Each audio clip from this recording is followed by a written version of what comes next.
कथेचं नाव आहे अबोला a journey of love, भाग 12. अमूल्य आणि नीरव हॉटेलवर निघून आले. तिकडे दक्ष आधीच येऊन थांबला होता. तिघही अमूल्याच्या केबिन मध्ये बसले होते, पण वातावरण थंड असल्यामुळे तिघही शांतच होते आणि त्याला कारणीभूत अक्षय महाराज होते. दीदी, काय झालं ते तू सांगशील का? आल्यापासून तू शांत शांत आहेस. तू काही सांगितलं नाहीस तर मला कसं कळेल? एक मिनिट, तुला त्या खडूस इगो सडू माणसाने तर काही केलं नाही ना? दक्ष म्हणाला. त्यांची तेवढी हिंमत? अमूल्य. मग काय झाले दीदी, एवढी शांत का आहेस तू? दक्ष. कारण तिचे पती परमेश्वर सकाळी नाश्ता न करता घरातून निघून गेले आणि हे मॅडमना आवडलेलं नाही म्हणून त्या शांत आहेत. नीरवने सांगितलं. दीदी, तू त्यांच्या मुले शांत आहेस, पण का? ते तुला पुन्हा आवडायला लागले की काय? दक्ष डोळे मोठे करून म्हणाला. गप्पा बस तू, काहीही बोलू नकोस. मला ते बिलकुल आवडत नाही. अमूल्य. मग त्यांचा एवढा विचार का करतेस तू अमूल्य वहिनी? तो उपाशी राहो नाहीतर त्याचा तो काहीही करो, तुला त्याची एवढी का काळजी वाटते? नीरव. त्यांना शुगर आहे म्हणून, अमूल्य स्पष्टपणे म्हणाले. हे तुझ्या अजूनही लक्षात आहे अमू? ओ, लक्षात असणारच म्हणा. 2 वर्ष तू माझ्या हँडसम भावावर प्रेम करून 3 वर्ष तू त्याची वाट पाहिली आहेस, बरोबर ना अमूल्य वहिनी? नीरव. मी त्यांना विसरले आहे नीरव, आणि हे पुन्हा पुन्हा मला आठवण करून देऊ नकोस की मी किती वर्ष त्यांच्यावर प्रेम केलं आहे आणि किती वर्ष मी त्यांची वाट पाहिली. आता पश्चाताप होतोय की मी उगीच तुझ्या भावाशी लग्न केलं. ऐनवेळी काय सर्वांना त्यांच्याशीच माझं लग्न ठरवायचं होतं. तो पारा, त्याला तर मी सोडणार नाही. त्याच्यामुळेच हे सडू ध्यान माझ्या आयुष्यात आलंय. अमूल्य चिडचिड करत बडबडत होती. दीदी, किती चिडचिड करणार तू? अशाने तुझा बीपी वाढेल ना? दक्ष हसू दाबत म्हणाला. बीपी मरो, मी तर म्हणते त्या परागला शोधून काढा. माझ्यात काय कमी होती तर तो दुसऱ्या मुलीसोबत पळून गेला? युजलेस मूर्ख बेअक्कल कुठला. अमूल्य परागचा उद्धार करत होती. अमू डार्लिंग, जरा शांत हो ना तू. किती चिडचिड करणार आहेस तू? मला माहिती आहे मॉम जे ब्रो सोबत वागली ते तुला बिलकुल आवडलं नाही, आणि तू असं समजू नकोस की तो तुझ्या मुले उपाशी बाहेर निघून गेला. अगं, मॉम मुला त्याची खूप काळजी घेते. डोंट वरी, ती त्याच्यासाठी काहीतरी खायला पाठवून देईल. नीरव अमूल्याला समजावत म्हणाला. पण मला माहिती आहे की ते माझ्या मुलेच उपाशी निघून गेले, आणि माझ्या मुले त्यांना त्रास झाला तर ते मला आवडणार नाही. अमूल्य, तुझं म्हणणं मी समजू शकतो अमू, पण तू नको काळजी करू. तो स्वतःची काळजी घ्यायला समर्थ आहे. नीरव. अमूल्याने हुंकार भरला. बरं, आता तुझा मूड ठीक झाला असेल तर त्या सम्राट सोबत मीटिंग कन्फर्म करायची का? गेले 10 दिवस तो तुझी वाट पाहतोय, जरा त्याच्याशी बोलून घे. नीरव. अमूल्याने पुन्हा हुंकार भरला. अमू, न्यू हॉटेल बद्दल तुझं कन्फर्म आहे ना? नीरवने विचारलं. अमूल्य. मग आज सम्राटला भेटून घे. त्याची पार्टनरशिप आपल्यासाठी बेस्ट ठरू शकते. त्याला कॉल करून कळवू का? तो कधीपासून तुला भेटण्यासाठी उत्सुक आहे. नीरव. अमूल्य टेबलावरील पेन हातात घेत त्याला गोल फिरवत म्हणाली. अमूल्याचं सारखं सारखं ऐकून नीरव महाराजांचा आवाज मोठा झाला. तो चिडूनच तिच्याकडे पाहत होता. मी ऐकते नीरव, तू बोल ना. अमूल्य. हे असं हुंकार देणं बंद कर आणि त्यात माझ्या भावाचा विचार करणंही बंद कर, तरच मी पुढे बोलेन. नीरव. मी तुझ्या बोलण्याशी सहमत आहे नीरवदा. दक्ष नीरवला दुजोरा देत म्हणाला. झालं तुम्हा दोघांचं, आता मी बोलू? अमूल्य भुवया उंचावत म्हणाली. हा, बोला मॅडम. नीरव आणि दक्ष एकसाथ म्हणाले. आपला जो गोव्यातील 5 स्टार हॉटेलचा प्लॅन सुरू आहे त्यात मला असं वाटतंय की आपण पार्टनरशिप घ्यायला नको. अमूल्य. पण सम्राट स्वतःहून आपल्याला पार्टनरशिप ऑफर करतोय. हे बघ, तू काहीही तर्क लावून त्याच्याकडील पार्टनरशिप कॅन्सल करू नकोस. तसंही कुठे आपल्याला गोव्यात जाऊन राहायचं आहे? नीरव. पण पैसे तर आपणच इन्व्हेस्ट करणार आहोत ना. तसं तो काही आपल्याला धोका वगैरे देणार नाही, पण आपलं तिकडे कोणीतरी हवं ना. आणि तुम्हा दोघांनाही माहिती आहे की मी कोणावरही सहज विश्वास ठेवत नाही. अमूल्य वहिनी, सम्राट आपला क्लासमेट होता नीरव. ते मला माहिती आहे, पण तरीही तो समोरून ऑफर देतो हे मला पचत नाही. आणि तुम्हा दोघांना वाटत असेल की मी ही पार्टनरशिप स्वीकारावी तर तुमच्यापैकी एकाला गोव्यात शिफ्ट व्हावं लागेल. अमूल्य: काय? नीरव आणि दक्ष एकमेकांकडे पाहत ओरडलेच. एवढं ओरडू नका. तुमचा निर्णय तुमच्या हातात असेल. तो तुम्हाला रात्रीपर्यंत घ्यायचा आहे. तुमचा निर्णय घेऊन झाल्यानंतर मी सम्राटला भेटून घेईन आणि त्याची पार्टनरशिप स्वीकारेल. समजलं? अमूल्य: दीदी, हे चुकीचं आहे. मी तुम्हा सर्वांना सोडून कुठेही जाणार नाही. दक्ष ठामपणे म्हणाला. मला जर सोबत म्हणून तुमची छोटी दिली तर मी जायला तयार आहे. बघ, तुझ्या दीदीला सांगे. नीरव दक्षच्या कानात पुटपुटला. आताही सांगतोय तुला, जरा चण्याच्या झाडावरून खाली उतर. दीदीला समजलं तर दोघांनाही इकडून हाकलून देईल. दक्ष: असं कसं ती मला हाकलून देईल? तिने नाही का माझ्या भावाशी लग्न केलं? मग मी तिच्या बहिणीशी लग्न केलं तर कुठे काय बिघडतं? नीरव हळू आवाजात म्हणाला. काही बिघडत नाही, पण तुझी गाडी अजून प्रेमाच्या वाटेवर आलीच कुठे आहे? आधी त्याचं बघा आणि मग छोटीला तुमच्यासोबत गोव्याला घेऊन जा. आले मोठे दाजी नंबर 2. दक्षने तोंड वाकडं केलं. तुम्हा दोघांचं काय कुसूर सुरू आहे? जरा मला पण कळू द्या. त्या दोघांचं आपापसातील बोलणं पाहून अमूल्य म्हणाली. तुला कळलं तर आम्हाला फासावर नाही का लटकवणार? नीरव स्वतःशीच पुटपुटला. काय म्हणालास? अमूल्याने नजर रोखत विचारलं. ते मी म्हणालो की आम्ही विचार करून सांगतो. नीरव छोटं तोंड करून म्हणाला. आम्ही नाही हा, फक्त तू. मी कुठेही जाणार नाहीये. दक्ष: पण माझा विचार तर सुरू आहे की तुलाच गोव्याला शिफ्ट करावं. तसंही इकडे मी आणि नीरव आहोतच. तुझी काही इकडे गरज नाहीये. अमूल्य म्हणाली. तसं दक्षचा चेहरा पडला तर नीरव खुशीने गालातल्या गालात हसू लागला. ही चिटिंग आहे हा दीदी? दक्ष छोटं तोंड करून म्हणाला.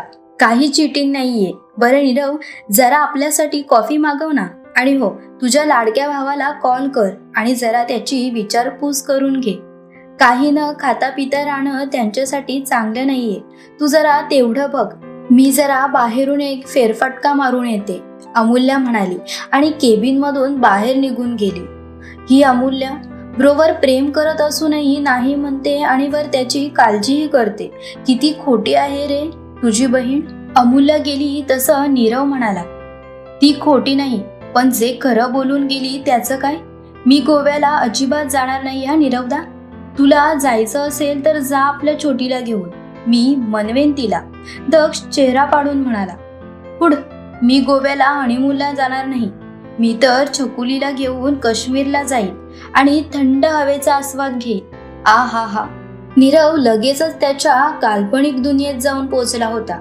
दाजी, ओ जरा जमिनीवर या. उगाच काल्पनिक दुनियेत वाहत जाऊ नका. पण मी काय म्हणतो, दीदी अजूनही तुमच्या सडू भावाच्या प्रेमात आहे का?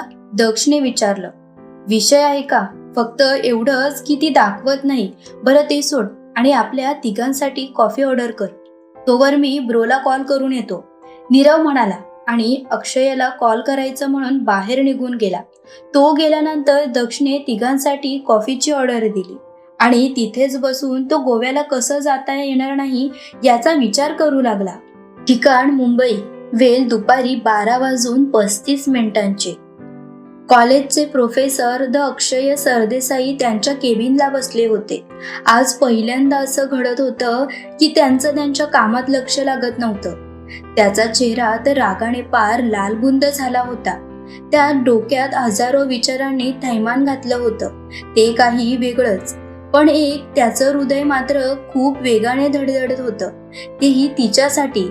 पण ती जवळ होतीच कुठे? पण शरीराने दूर असली तरीही ती त्याच्या हृदयात होती. त्याने बाजूला असलेला त्याचा मोबाईल हातात घेतला आणि गॅलरी ओपन करून त्यातील तो तिचे फोटो पाहू लागला. I am so sorry my heartbeat. त्याने तिच्या फोटोवर ओठ टेकवले आणि डोळे बंद करून घेत तो चेअरवर डोकं टेकून बसला. तो शांतपणे बसला होताच की त्याचा मोबाईल वाजू लागला. त्याने चेहऱ्यावर त्रासदायक भाव आणत आलेला कॉल रिसीव्ह केला. अननोन नंबरवरून कॉल होता. हॅलो, कोण बोलतंय? कॉल रिसीव्ह करत अक्षय जरा चिडून म्हणाला. अमूल्य बोलते. समोरील व्यक्ती. मला नाटकं नकोयत नीरव. आणि हे कोणाच्या मोबाईलवरून तू मला कॉल केला आहेस ते सोड. तू माझ्या समोर तिचं नाव का घेतलंस? अक्षय आवाज वाढवत म्हणाला. ती तुझी बायको आहे म्हणून मी तुझ्या समोर तिचं नाव घेतलं. तुला आवडलं नाही का ब्रो? नीरवने सवाल केला. अजिबात नाही. मला त्या मुलीचं नावही कोणी माझ्या समोर घेतलेलं नकोय. असो, मला कॉल का केला होतास? अक्षयने विचारलं. तुझ्या लाडक्या बायकोने सांगितलं होतं म्हणून. नीरव. कोणी? अक्षयाने न समजून विचारलं. अमूल्य वहिनी. तिने सांगितलं की तुला कॉल करून हे विचार की तू काही खाल्लं आहेस का? ते तू सकाळी तिच्या मुले काही न खाता पिता घरातून निघून गेला म्हणून तिला तुझी काळजी वाटत होती. नीरवने खरं खरं सांगून टाकलं. तिला सांग माझी काळजी करायची काही गरज नाही. माझं मी काय ते पाहून घेईल. अक्षय. मी पण तिला हेच म्हणालो की त्याचा तो पाहून घेईल. तू का त्याची काळजी करतेस? त्यावर ती काय म्हणाली माहिती आहे का? नीरव. नाही. अक्षय. नाही माहिती ना? मग मी तेच सांगतोय. ती म्हणाली की तुला शुगर आहे आणि असं असल्यामुळे तू काही खाल्लं नाहीस तर तुला त्रास होईल, जे तिला आवडणार नाही. कारण तिच्या मुले तू आज उपाशी घरातून बाहेर पडलास. आता मी फक्त एवढंच सांगेन की तू काही खाल्लं नसशील तर काहीतरी खाऊन घे. तसंही मॉमने डब्बा पाठवून दिलाच असेल म्हणा. ते खाऊन घे. उगाच चिडचिड करत बसू नकोस. मी ठेवतो. बाय. नीरवने अक्षयशी बोलून कॉल कट केला. पण त्याने जसा कॉल कट केला तसा अक्षय मात्र परत विचारांमध्ये हरवला. अमूल्यला माहिती आहे की मला शुगर आहे. तिला खरंच माझी काळजी वाटत असेल का? पण ती तर माझ्यावर प्रेम करत नाही. ती तुला पूर्णपणे विसरली आहे अक्षय. ती तुझी असून तुझी नाहीये. अक्षय स्वतःशीच विचार करत होता. एवढ्या त्याच्या केबिनच्या डोअरवर नॉक झालं. तसं तो विचारातून बाहेर आला. कम इन. अक्षय म्हणाला. तसं बाहेरील व्यक्ती आत निघून आली. अक्षय, मला तुझ्याशी बोलायचं आहे. श्रीकांत अक्षयच्या केबिनमध्ये येताच म्हणाले. बसून बोलू मामा. सीट. अक्षय. बसून बोलायला तू तसं काही ठेवलंच कुठे आहेस? तुला जरा जरी काही वाटलं असतं तर तू त्या अमूल्याला सोडून देऊन माझ्या मुलीचाच विकार केला असतास, जी लहानपणापासून तुझ्यावर जीवापाड प्रेम करते. श्रीकांत. मामा, मला तो विषय नको. अक्षय जरा चिडूनच म्हणाला. मग मी मुद्द्याचं बोलतो. मला या सरदेसाई कॉलेजमधून माझा अर्धा हिस्सा हवाय, जो की माझ्या मुलीचा आहे. श्रीकांत म्हणाले आणि अक्षयचं डोकंच फिरलं. प्रोफेसर श्रीकांत पाटील, तुम्ही विसरत आहात की 85% हे कॉलेज माझं आहे. मी मालक आहे या कॉलेजचा. या कॉलेजला युनिव्हर्सिटीमध्ये टॉप 5 मध्ये घेऊन आलोय मी. त्याची वाटणी मी अशी सहज करेल असं तुम्हाला वाटलंच कसं? अक्षय भुवया उंचावर धारदार आवाजात म्हणाला. त्याचा नुसता आवाज ऐकून शकुनी मामा कुल्फीसारखे पिघळले होते. माझे 15% मी या कॉलेजसाठी इन्व्हेस्ट केलेत, जे मला हवे आहेत. श्रीकांत म्हणाले. ठीक आहे, तुला तुझे 15% कॅशमध्ये हवे असतील तर ते मी तुला आत्ताच देतोय. बोल, किती कॅश हवी आहे? अक्षयने लगेचच समोरच्या ड्रॉवरमधून चेक काढला आणि पेन हातात घेऊन तो त्यांच्याकडे नजरवर करून पाहू लागला. अक्षय. श्रीकांत डोळे मोठे करून त्याच्याकडे पाहत होते. मी काहीही करू शकतो मामा, आणि हे तुला स्पष्टपणे माहिती आहे. तरी तू माझ्याशी या विषयावर बोलायला आलास. मामा, तू मला नसानसातून ओळखतोस. ज्वालामुखीची अग्नी आहे मी, जी समोरच्या व्यक्तीला जाळून खाक करते. तरी तू एवढी हिंमत केलीस? अक्षय नजर रोखत म्हणाला.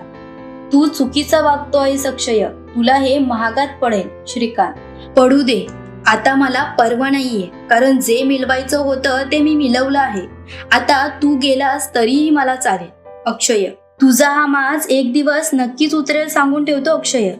जास्त उडू नकोस तू. लग्नाची बायको तुला इज्जत देत नाही. काय करणार आहेस तू एवढ्या प्रतिष्ठेचं?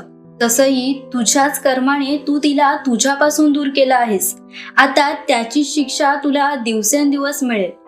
तसंही ज्या मुलासोबत तिचं लग्न ठरलं होतं त्याच्यासोबत तिने किती रंग उधळले असतील काय माहिती. श्रीकांत तावातावाने म्हणाले आणि ते ऐकून अक्षयची सटकली. मामा, गेट आउट. माझ्या बायकोविषयी एक शब्दही मी चुकीचा ऐकून घेणार नाही. ती तुझ्या मुलीसारखी नाहीये. अक्षय आग ओकत म्हणाला. रागाने त्याचे डोळे लालबुंद झाले होते. मी इथून जाणारच आहे. पण तू माझे शब्द लक्षात ठेव. येतो मी, श्रीकांत म्हणाले आणि तेथून निघून गेले. ते निघून गेले तसं अक्षयने मात्र चिडून समोरील भिंतीवर असलेल्या फोटो फ्रेमवर आपला पंच मारला. त्या फोटो फ्रेमच्या काचा इकडे तिकडे विखुरल्या गेल्या. काही काचा तर त्याच्या हातात रुतल्या गेल्या आणि त्यातून रक्त येऊ लागलं. पण त्याची त्याला पर्वा नव्हती. डोक्यात एवढा राग होता की आपल्या हातावर झालेल्या जखमेचा त्रास देखील त्याला जाणवत नव्हता. त्याने टेबलावरील आपल्या कारची चावी घेतली आणि तो तसाच तिकडून बाहेर पडला.